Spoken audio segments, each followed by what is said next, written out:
I am not an expert on the Vatican, but I do love a good mystery, and everyone has to admit that the Vatican is shrouded in secrets and intrigue. And there is so much interesting information surrounding the Vatican that I'm making a series.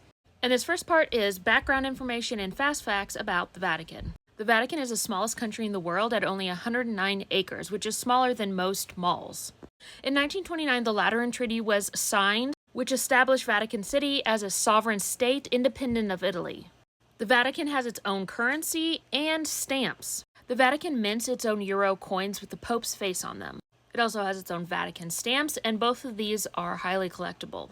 The Vatican does not participate in taxation, and its main revenue comes from museum admission and souvenir sales. Less than 1,000 people hold Vatican citizenship. You do not get it based by birth, it's because of your job. Once your role ends, so does your citizenship. A small amount of lay people also live there, in roles like gardeners or electrician, or in the Vatican museums, which I think would be a dream job. The Swiss Guards are trained bodyguards that protect the Vatican. But don't let the colorful uniforms fool you, they are highly trained. There are no hospitals or jails at the Vatican. If you commit a crime inside the Vatican walls, you are handed over to Italian authorities. And if you're needing a hospital, you're going to Rome. The Institute for Works of Religion, which most people just call the Vatican Bank, has been linked to money laundering, mob ties, and mysterious deaths. And Vatican City has 0 female citizens, only temporary residents. The Vatican may be tiny, but their secrets are not. Up next, we're going underground to see what is beneath the Vatican. Follow along because we're going to go way deeper and it's going to get way stranger from here. There's an unknown number of tunnels and chambers underneath the Vatican, but the ones we do know about are really interesting. If you've been following along, this is part 2 of my Vatican series. I'm not an expert on the Vatican or really anything, but I do love a good mystery and interesting history, and the Vatican has both of those. The construction of St. Peter's Basilica began in 1506 and was completed in 1626. Beneath the main floor of the basilica is the Vatican Grottos, which is a maze of chapels, tombs, and secret altars. It holds the remains of over 90 popes, royal family members, and saints. There are unmarked doors leading deeper into the ground, which most visitors never get to see. And underneath the grottos is the Vatican Necropolis, a massive underground burial site that dates back to the Roman Empire. And for centuries, the church kept it a secret. It wasn't rediscovered till 1940 when Pope Pius XII secretly ordered an excavation under the basilica. They found layers of pagan tombs, Christian graves, and a mysterious shrine. In the middle of the excavation, they found a graffiti-covered wall with one phrase on it. Petros Inni, Peter is here. Yeah, I'm not going to even try with an Italian accent. Bones were found in a niche behind the wall.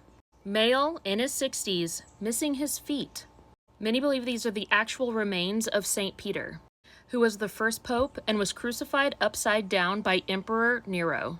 And there's a whole backstory and conspiracy with the tomb of Peter that we'll go into another time. Now, access to the necropolis is extremely restricted. It is technically off limits to the public, and you have to have special written permission to go down there. Only a few dozen visitors are allowed down there every day, and you must request access weeks or months ahead of time. And even then, it's not guaranteed. It has long been rumored that there are secret tunnels leading from the necropolis to the Vatican secret archives. We're going to leave the necropolis for now, but don't worry, we'll be back. But follow along, because up next I'm going to go over the Vatican secret archives. There's a place beneath the Vatican with over 50 miles of documents, so secret that it was kept from the world for centuries. I'm talking about the Vatican secret archives. It was known as the Vatican Secret Archives up until 2019, when they changed the name to the Vatican Apostolic Archives. And it holds some of the rarest, most controversial documents in human history. Like I said, there's over 50 miles of shelving inside and documents that go back 12 centuries. And you and I, we can't get in. Access is extremely limited. Only vetted scholars with PhDs and specific topics can apply. And only then a tiny part of the archive is accessible. And there are certain criteria for what is available and not. For example, the documents from Pope Pius XII's era just became available to researchers in March of 2020. And as a general rule, they wait 75 years after a Pope's reign to release those documents from during his time. But there are certain things that fall into a different category that will never be unrestricted. The Vatican Library holds over 1.1 million books and 75,000 manuscripts. And there's some very interesting rumors about the secrets held in this library. For nearly 400 years, the Catholic Church has kept a list of banned books called the Index of Forbidden Books, and reading them could mean excommunication. The library is rumored to contain lost or suppressed texts, like the Gospel of Mary Magdalene, the Gospel of Judas, and full versions of the Book of Enoch. It's also rumored the Vatican secretly houses books on alchemy, astrology, and ancient mystery religions, even grimoire-style manuals confiscated during the Inquisition. Some texts are written in unknown languages or codes, like the Voynich manuscript, which has been linked to the Vatican but officially denied. The secrets in the archives are pretty interesting. But stick around, because up next I'm going to talk about what is rumored to be buried beneath the archives. The more I look into the Vatican, the deeper it goes, metaphorically and literally. In part 4 of my Vatican series, I'm talking about the relics beneath the archives. Underneath the Vatican archives, there are sealed rooms and doors, tunnels, and passages that lead to key structures within the Vatican. Sealed tunnels and vaults that almost no one has access to, not even most clergy. And what is in those sealed vaults and tunnels? Well, there's only rumors. When I tell you about these artifacts, you can come to your own conclusions about why these are being kept secret if they are in fact there. The relics rumored to be kept beneath the archives are lost books of the Bible. Some researchers claim that there are ancient Christian texts that have never been released, like a gospel written by Mary Magdalene or the Book of Enoch in full. Another rumored relic is the chronovisor. According to a 2002 Vatican whistleblower, there is an object known as the chronovisor hidden under the archives. It was allegedly built by a 1950s priest scientist. And with this machine, you could view past events. And don't worry, the chronovisor will have its own video. Some believe that the Vatican holds extraterrestrial relics, maybe a preserved body or ancient texts describing non-human intelligence. And don't worry, I'll do another video about their interests in UFOs and their special little telescope. Here are some of the most infamous objects claimed or believed to be kept underneath the archives. 1. The Spear of Longinus, or the Holy Lance, said to be the spear that pierced Christ's side during the crucifixion. Legend claims it grants unlimited power to whoever possesses it, and all the bad guys in history, and you know who I'm talking about, all allegedly sought it. Number 2. The Devil's Bible, the Codex Gigas, a massive 13th century manuscript allegedly written by a monk in one night when he sold his soul to the devil. Now, the real one is in Sweden, but theorists believe that a darker, unedited version was confiscated by the church and sealed underneath the Vatican. Number 3, the Mirror of Solomon. This artifact is said to allow contact with fallen angels or spirits, and is allegedly linked to King Solomon's occult practices. Some claim that it was confiscated during the Crusades and then hidden beneath the Vatican. Number 4, the Burned Book of the Inquisition.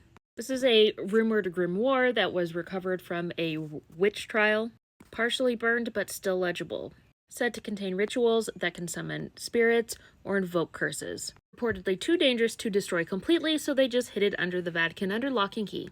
Number 5, a fragment of the true cross that bleeds. Supposedly an actual splinter from the cross that Christ was crucified on. Supposedly it bleeds during unholy rituals. It must be kept in isolation and guarded by prayer 24/7.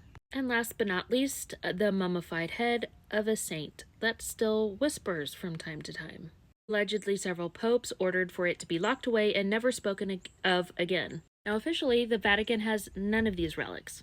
Theorists claim that the church has these to protect the world from these relics or to study them in secret. So are these just legends, or is the Vatican hiding hidden history? Well, follow along, because up next I'm going to talk about the secret prayer cabinet. And that might not sound exciting, but it is. There are some pretty wild relics allegedly hidden underneath the Vatican, but the prayer cabinet, well, it's probably one of the weirdest. Now, I am not an expert on the Vatican, but I'm interested in it, and I'm sharing with you what I find out. Now, pretty much like any of the hidden relics in the Vatican, there is no verifiable evidence of the prayer cabinet. But according to rumor, deep in the Vatican archives, maybe in a subchamber, there is said to be a sealed cabinet or chest. It cannot be opened by key, code, or be forced open. It can only be opened by reciting a specific ancient prayer. The story first surfaced in Friend's Vatican whistleblower accounts online in the early 2000s. One account claims that the cabinet was created by Jesuit monks in the 17th century, and it was made to house spiritually volatile documents. The prayer needed to unlock it was written in a now extinct form of Latin or maybe Aramaic. And what's inside the cabinet is where this legend gets really wild. 1. The unedited Gospel of Mary Magdalene. And yes, I've talked about the Gospel of Mary Magdalene in almost every one of the Vatican videos. I guess there's just copies of it hidden all over the Vatican. Number 2. A scroll detailing an early Christian exorcism gone wrong, said to unleash a spiritual echo when read aloud. Number 3. Ritual instructions for a mirror-based communication device. This is Solomon's mirror from the last video. I guess it's kept inside the prayer cabinet. And number 4, a copy of a book said to be authored by Lucifer, described as pure temptation on paper. And I looked into it, and I guess that is different from the Devil's Bible from my previous video. Now, officially, the Vatican denies the existence of this prayer cabinet. But Vatican insiders have said that there are locked sections of the archives, and some of them are protected by prayer. So what do you think? Does the Vatican have this prayer cabinet full of all this crazy stuff? Up next, I'm going to talk about bizarre and mysterious events associated with the Vatican. There are some bizarre and mysterious events tied to the Vatican that mix history and rumor and conspiracy and unexplained phenomenon, and they're so interesting. I'm not an expert on the Vatican, but I am interested in it, so I am going to share with you what I find out. The first event that we're going to go over is the Cadaver Synod in 897 AD. The current pope at the time put a passed-away pope on trial.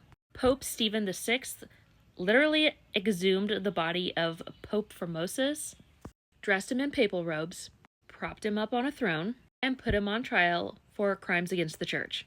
The verdict? Well, he was found guilty. They then chopped off his blessing fingers and threw the body in the Tiber River. Number 2 is Pope John Paul I's mysterious passing in 1978. He was pope for only 33 days before suddenly passing in his sleep. The official cause was a heart attack, but that wasn't the unofficial story. There was no autopsy done.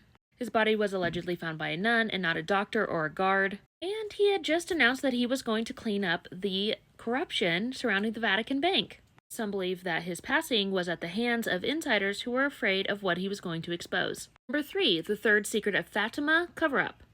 Allegedly, the Virgin Mary gave 3 secrets to some children in Fatima, Portugal in 1917. The Vatican released the first 2 secrets but delayed the release of the third for decades. And then when it was finally released in 2000s, it was thought to be edited or incomplete.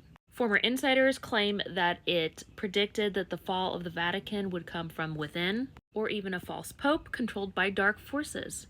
Number 4 is the disappearance of Emanuela Orlandi in 1983. She was the 15-year-old daughter of a Vatican employee who lived inside the Vatican City. Her case remains unsolved, and there is a great documentary called The Vatican Girl on Netflix. And there are a lot of theories associated with her disappearance. And number 5, the Black Pope conspiracy.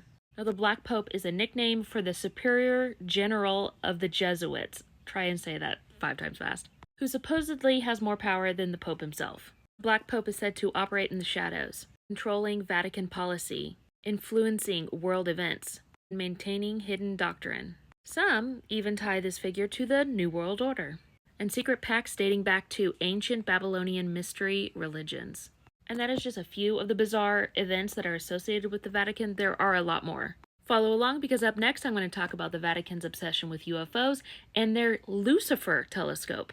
A high-powered observatory, secret UFO conferences, and some say proof of extraterrestrial life. No, I'm not talking about the US government, I'm talking about the Vatican. This is part 7 of my Vatican series. I am not an expert on the Vatican, but as I find stuff out, I'm sharing it with you. Now, I knew about the observatory in Arizona run by Jesuit scientists that the Vatican operates. I did not realize, though, that they run multiple astronomical observatories. The second one is in Castel Gandolfo, Italy. It is located just outside of Rome at the Papal Summer Residence. It was founded in 1891 by Pope Leo XIII. It houses historic telescopes, scientific archives, and research offices. And then, of course, we have the observatory in Arizona, the Vatican Advanced Technology Telescope, VAT. Now, there is the Lucifer telescope in Arizona on the same mountain as the Vatican's observatory, but that telescope is ran by the University of Arizona. But that does make for an interesting story. But more interestingly, in my opinion, was the Vatican's UFO conferences. In the 2000s, the Vatican held secret, closed-door discussions about the theological implications of extraterrestrial life. Now, some claim that the Vatican archives hold some secrets to extraterrestrial life. Texts and relics that suggest non-human contact going back to biblical times. Think Ezekiel's wheel in the sky, the Star of Bethlehem, or even the miracle of the sun in Fatima in 1917. Witnesses described as a metallic spinning disc. Whistleblowers have also claimed that there are ancient Sumerian tablets hidden in the archives that discuss sky beings.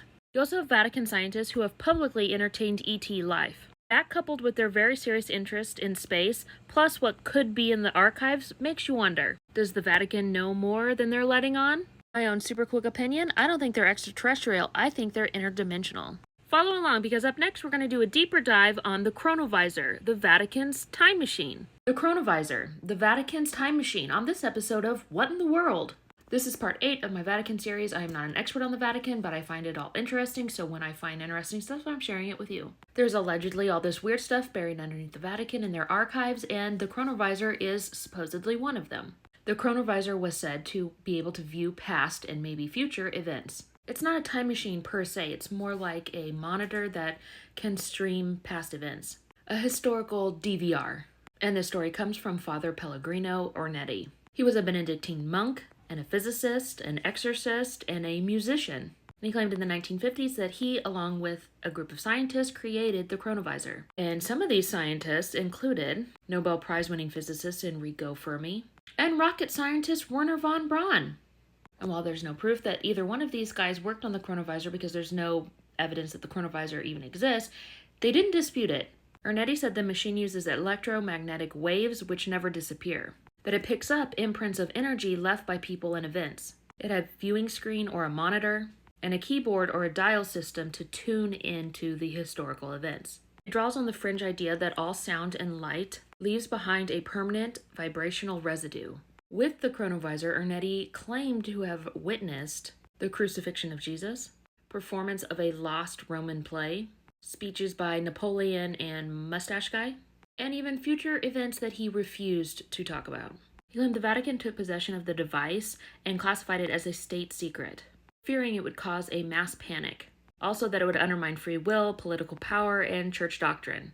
One wild theory is that the chronovisor is part of a secret network of prophetic technologies, possibly tied to the US's Project Looking Glass. And Project Looking Glass is definitely on my list of things to look into. Now, the Vatican has never acknowledged the existence of the chronovisor. But in 1988, the Vatican passed a law stating anyone using an instrument to view the past will be excommunicated, which only fueled rumors. Because why create a law against something that doesn't exist?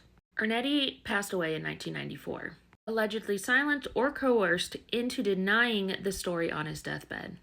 Offhand, this story seems like you could just dismiss it very easily, but there's parts of it that make you go, So what do you think about the chronovisor? Follow along, because up next I'm going to look into the Vatican's exorcism files.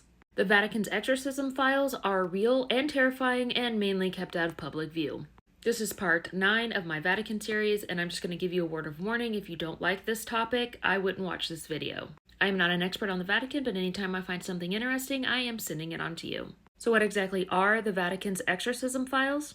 They are official records of recognized possessions, exorcisms, and supernatural encounters. And they are compiled by the Congregation for the Doctrine of Faith, formerly the Roman Inquisition. The Vatican does not release these files publicly, although some have been leaked and many priests have spoken anonymously. Now, these are detailed case reports, transcripts of actual exorcisms, physical attacks and levitation, languages being spoken by victims who have never learned those languages, and predictions that would later come true.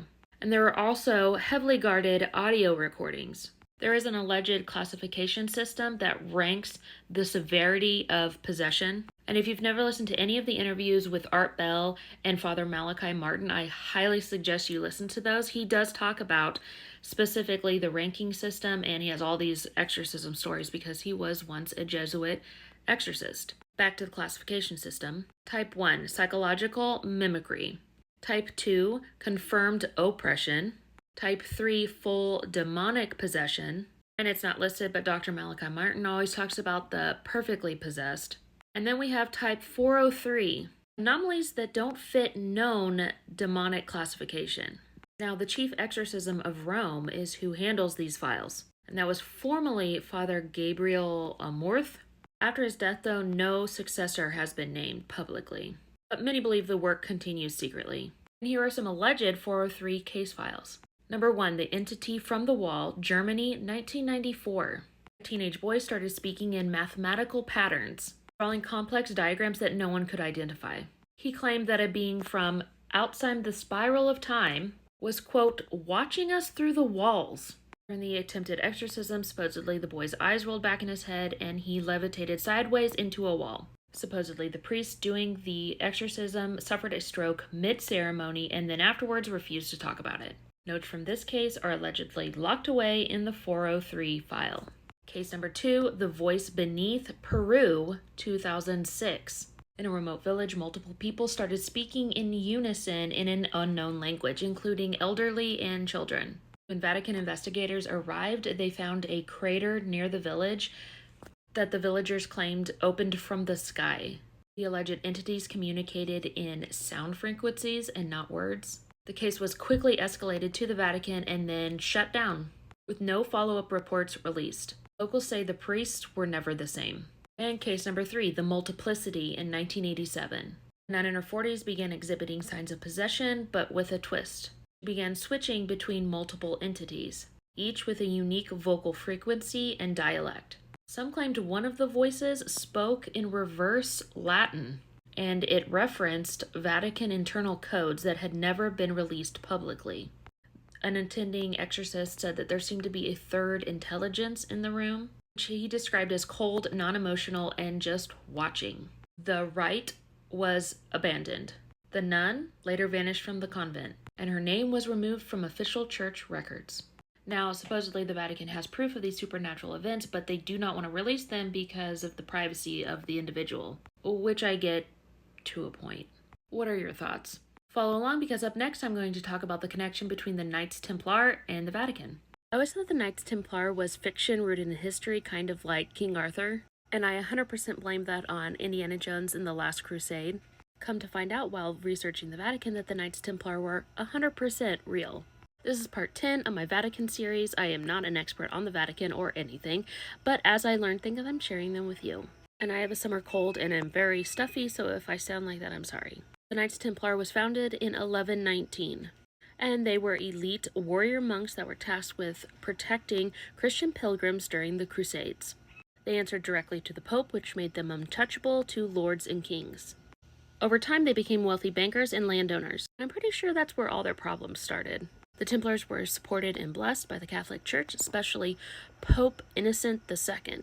He granted them tax exemption and the right to build churches, and independence from all authority except the Pope. They became the Church's military arm. Then came the betrayal. By 1307, the Templars became too rich, too powerful, and too independent. King Philip IV of France was deeply indebted to the Templars and wanted them eliminated. He pressured Pope Clement V, who was under his control, to act. On Friday the 13th in 1307, the Templars were mass arrested. They were tortured and forced to confess to horrendous things, including devil worship. I guess their arrest on Friday the 13th adds to the 13th and Friday the 13th mystique, but isn't the root cause of it. The Pope eventually disbanded the Templars in 1312. In 1314, Jacques de Molay, the last Grand Master of the Templars, was burned at the stake.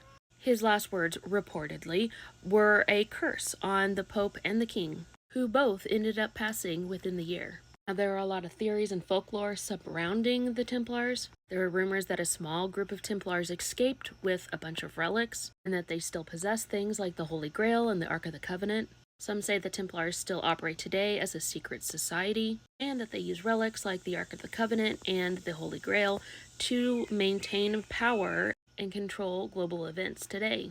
Various groups have claimed that they are the direct descendants of the Templars, but no historical proof has ever been given or found. In 2007, the Vatican secretly released the Chinon Parchment.